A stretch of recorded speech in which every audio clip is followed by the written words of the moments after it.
Hi everyone, welcome to the daily practice material.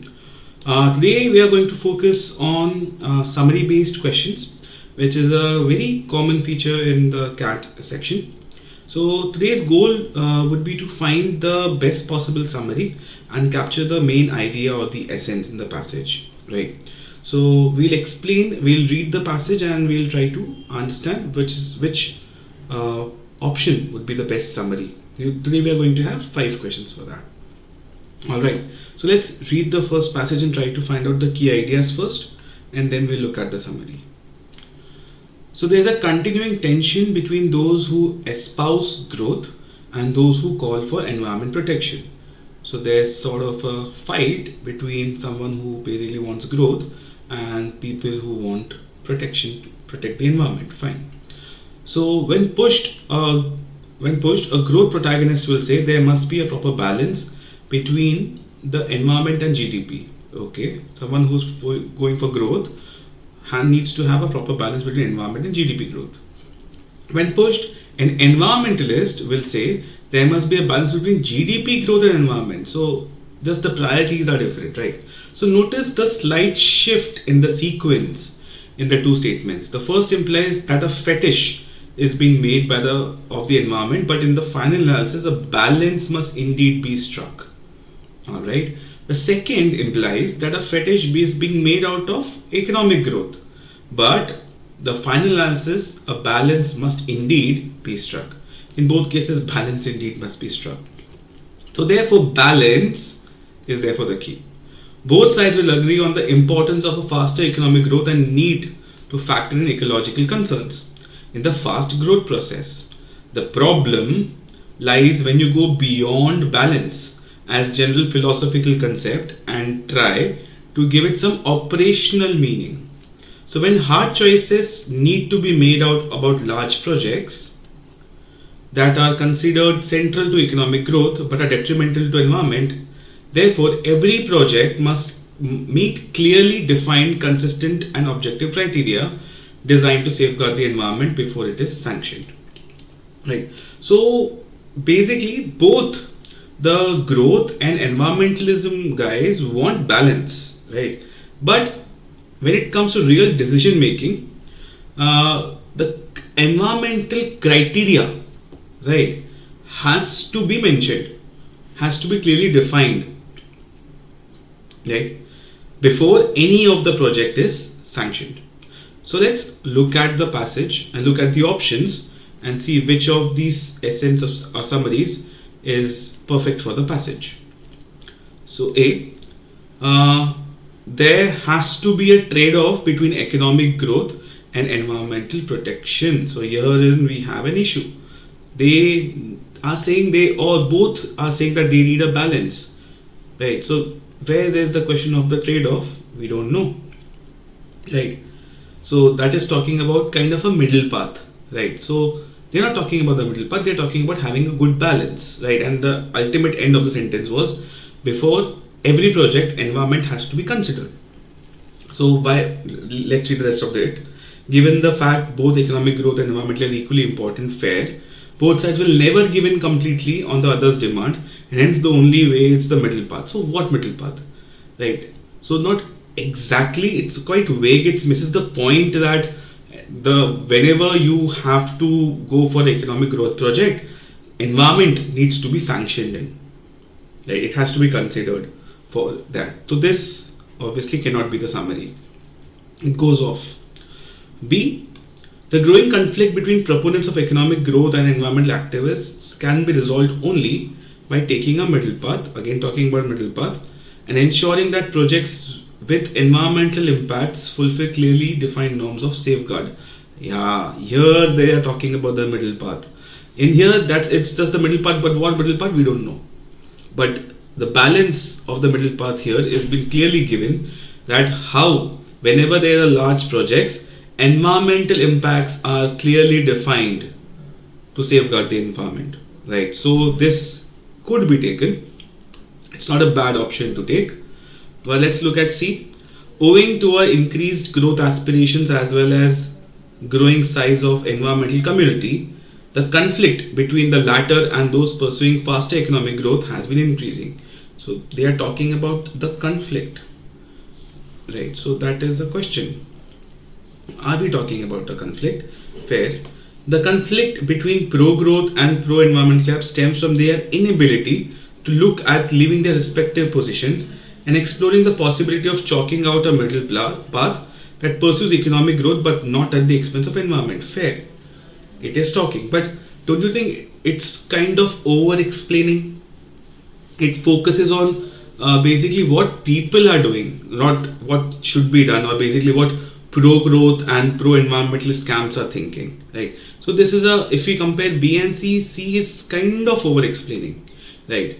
So considering B and C, if I compare it to, I would remove C just because it is kind of over-explaining, and it seems that the point of the whole summary is about the people or the pro-environment and the pro-growths, right? Rather than keeping at the center of the case that projects and environment both needs to be protected, growth needs to be protected, right? So that is there. And let's look at D as well. The author argues for more nuanced, objective, consistent approach in dealing with the economic and environmental problems in the hope that it will reduce the growing divide between people in growth camp and those in environmental camp, right? So it is sounding like, yes, we are kind of reducing the divide, right? But again, the core concern here is that every project, the conclusion is very simple and very straightforward. Every project must be defined consistently to safeguard the environment. That is missing a point over here. They are still here, they are talking still about how they can compromise between the growth camp and the environmental camp, right? Which is okay there, but is it the essence? No, the essence is to safeguard the environment while still carrying out the project for economic growth. Therefore, this also can be eliminated, and therefore option B, which provided the essence that is clearly mentioned, has to be our answer. Alright, so let's continue with the next question. Alright, so there is no trick. Okay, let's highlight it again as well. There is no trick to motivating others. The first claim is given. We can't trick and motivate others, right? So it requires a clear, unbiased understanding of the situation at hand, deep insight into the vagaries of human nature at both individual and group levels, right? So what is required is being given here. The establishment of appropriate and reasonable expectations and goals and construction of balanced set of tangible and intangible incentives. Fair. It requires, in other words, hard thinking and hard work. And when an organization is under strain or is in crisis, the challenges and the stakes become much higher. Okay. So whenever there's a strain and crisis, the challenges is quite higher. The questions that managers have to grapple or deal with as they try to inspire their people at many and complex. Okay, so how do you deal with individuals or groups at different motivation levels that vary different ways? How can you influence the behavior of a single individual, let alone organization of hundreds of thousands? How can you help people feel enthusiastic and committed, especially in difficult times? Fair. So the whole passage is basically summarizing on the part that motivating people could be quite hard, right? It's tricky. Why? Because it requires a deep understanding and it gets tougher during crisis, right? So these are certain key points that we have to make sure that we understand, right? Because there are many things we require kind of deep understanding as expected, because we have to look at intangible, tangible alternatives, hard thinking, hard work, and everything, right? And when it is any organization under crisis, the challenges become quite higher, right? So that's there. So let's look at the options and see which of the summaries fits best. Is it A?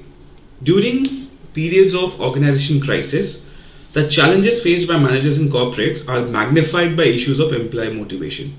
Okay, could be there, right? Because they are talking in the same way as the passage is doing, right? They are talking about the challenges crisis in the organization, and the issue of employee motivation. Right. Let's keep it for now. B. Employee motivation is the single most important challenge that managers face. So this is overstating the whole thing. It is exaggerating on the point. It is the most important.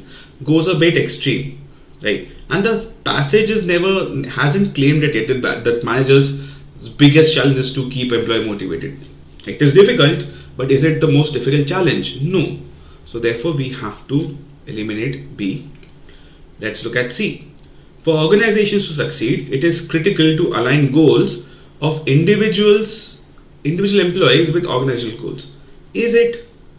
It's about aligning goals, right? But nothing of that sort has been given in the passage. What about goals? It's all about motivating and how it is difficult. So clearly C goes out of scope, cannot be the answer. D, due to heterogeneity, that is differences, diversity, in employee populations, large organizations are difficult to manage.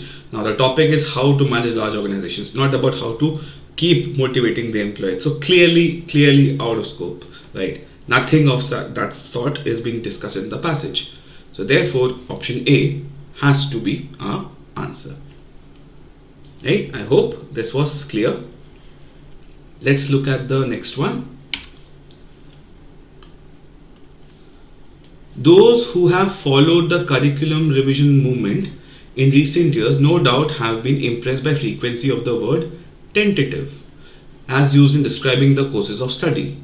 So anyone who's following the curriculum revision movement is basically impressed by how many times the word tentative is being used to describe the courses of study. Sometimes the impression is given that the most prominent characteristic of curriculum planner is his persistent inability or refusal to make up his mind. Okay. It should be added at once, of course, that practice of re-examining fixed courses of study handed down from one year and even from generation to the next is utterly wholesome one. Alright.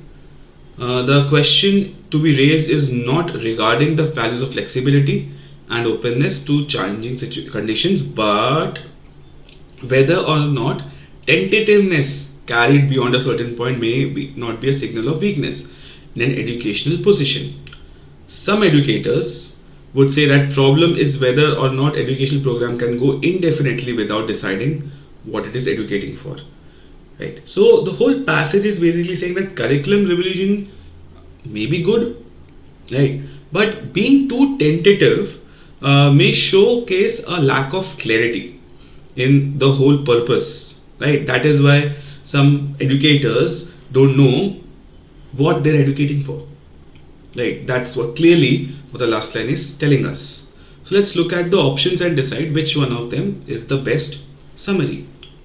So the best possible way to redesign curriculum is by incorporating last minute changes and simultaneously keeping the course curriculum open for further revisions. So this is a kind of inference or kind of suggestion to the problem that has been given over here. It's not the summary. It misses the whole part that where the author has basically cautioned us, right, and against tentativeness, right, because it has been repeated over and over here again. Right, so clearly this cannot be the summary, it is beyond the scope of the passage. B. Tentativeness in curriculum design leads to too much of flexibility and openness, okay, right, which is being mentioned here, thereby challenging and defeating the idea of content updation. Oh, content updation. So it tells you about that flexibility defeats content updation, it's going against content updation. It's not the case, not the author's argument at all, right?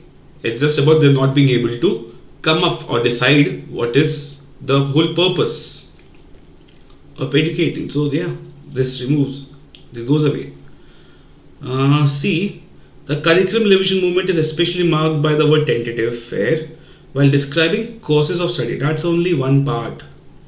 It merely mentions the word tentative. It does not, it's very vague, very superficial kind of a thing. Right? It does not summarize the whole main idea. Right? That having tentativeness is showing a kind of lack of clarity while designing a curriculum, right? So therefore this also gets removed. D should be the answer, but still let's see. In recent years, curriculum planners have not been able to adequately describe the course composition and objective. Fair, right? They have not been able to, right? It does not actually tell us the word that repeats the words tentative, right? But clearly, it tells us, this captures the whole concern of the passage, that why even the educators are trying to come up with tentativeness in curriculum or educating for, right? So they have not been able to describe that, and that is what the end of the sentence, the end idea, is also telling us. Yes. So this might not be the perfect answer, but it is the best out of the four, and therefore our answer should be option D. Right? Let's move to the next one. All right. Let's highlight it.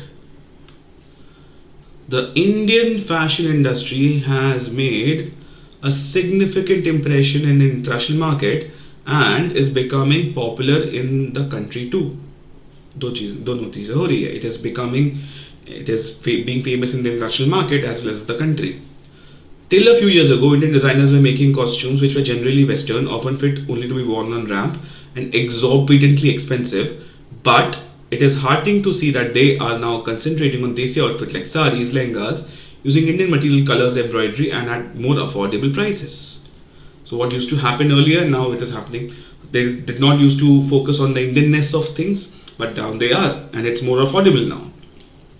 This is not restricted to women alone. Okay, so the men are there. A welcome trend of designing for men is also surfacing, but there's also a lot more to be done. The designers have found a good market at home for designer clothes, but most of the designers still price their costume rates at that, though lower than earlier, are not affordable to the middle class. So it is affordable, but not that affordable that a middle class person can buy. So they should be aiming at designing clothes which are within the reach of the middle class. That is the end.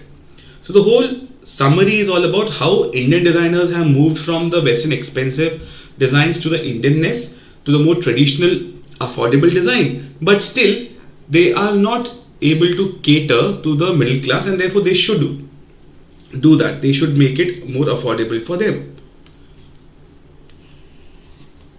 Alright, let's look at the options. A.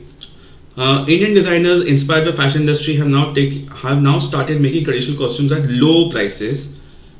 Not low prices, more affordable prices. So there is a contention. However, prices should even be lower if they were to reach middle class. Right, so it is there, right? But it kind of oversimplifies the whole thing, right? So they are low, but not still affordable. It does not claim that it's low, it's just more affordable, right? So this word throws the whole essence off, cannot be taken. B. Modern outfits are at exorbitant prices were the norm until a few years ago. Which modern outfits? We don't know. This is a bone of contention as well. While the price have reduced a little, the prices are still at level which caters to high class people. Again, it focuses too much on modern outfits. It does not talk about the shift from the Western part, from the Western to the Indian traditional parts, desi outfits, right? So cannot be representing the passage. See, Indian fashion designers who until a few years ago were making expensive Western outfits have begun to make traditional costumes for both men and women at lower prices. Fair. However, the rates still cater to high society. They should be within the reach of middle class. Yes, there is a condition. They are telling that they should be reach the middle class. This is also been covered. A bit lengthy, but still nothing as such here is wrong. It is representing the passage as such. Let's look at D. A few years ago, the Indian fashion industry was concentrating only on expensive modern clothes. Again, what's with the modern thing? I don't know. Right, they have to talk about the Western clothes or shift in that. Right, but still, let's continue. Now, thanks to the influence of Indian fashion, designers are turning towards traditional costumes for both men and women at prices everybody can afford. Yeah, Not everybody can afford. Only still yet the middle class cannot afford. This is distorting the passage. Clearly wrong. Option C is the answer. Fine. Let's look at the next question. Until recently, let's highlight it again. Until recently, economic growth and social policy were thought to be of separately. Okay, alag alag the, fine. Inequalities and social inclusion were viewed as residual outcome.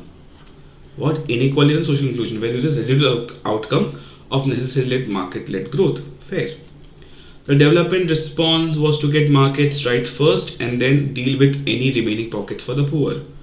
Okay, get the market right and then look out for the poor. So persistent poverty and growing social exclusion call the approach into question. Right. So clearly the passage is very simple.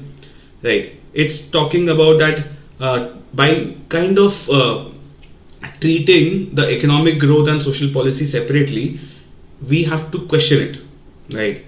Because poverty is quite persistent and continuing, and there is a case of growing social exclusion. That is why we need to question why economic growth and social policy are thought to be separate. Right? We should not maybe take it separately, but that's not given, so we will not assume as such, right? So let's look at the options given. Considering economic growth and social policies as mutually exclusive concepts has resulted in persistent poverty and growing social inclusions. Yeah, everything was going good.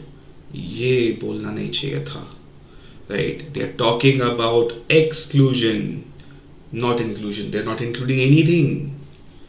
सब कुछ सही था एक word की वजह से. Gone. Right. B. Persistent poverty and increasing social inequalities confirm that it is wrong to consider growth and social policies separately. It is wrong. They are casting a doubt on this, right? They are not telling me that it is wrong exceptionally, exclusively ये पूरा गलत है, it is wrong. ऐसा कुछ बोल नहीं रहे. It's too extreme, right? It is quite close, but I'll just keep it for now because okay, I have an issue with the word wrong, but still it's not that wrong. Let's still keep it right, or let's see if we have a better option. See, economic growth and social policy are interlinked, and they should not be viewed separately. Too vague, too generic, and they are not being talked about. They should be interlinked, right? But it is not what the passage is talking about, right? This is kind of an inference that is telling that they should be interlinked and so on, right? It's not the advice that we are getting, it's kind of the inference, so it's not a summary clearly, right? So this obviously goes away, and there's no talk about poverty as well, so that's also a major going concern over here, right? So this is clearly wrong. D.